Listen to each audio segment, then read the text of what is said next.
विषय कह तो प्रोजेक्ट विषय कह आम प्रोजेक्ट ना पहला कह उत्पादन केमती कर पार्मा टे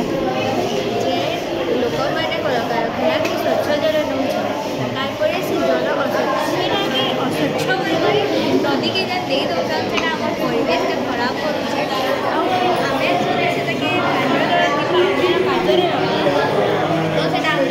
क्षतिकार है तो से अस्वच्छ जल के किसी भल किसी लाभ देवे तो से अस्वच्छ जल विद्युत उत्पादन हम केंद्र कोरमा अस्वच्छ जल पाइप द्वारा टांकी के टांकी के आम उत्तप्त करवा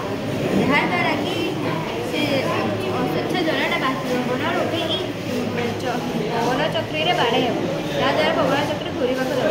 पवन चक्र घूरिले आम लाइट चलवा लगे। अच्छा इन तो इलेक्ट्रिसिटी जेनेट हो जेनेट है ना तार बजलुचे हाँ तापर अच्छा ये पवन द्वारा घूरला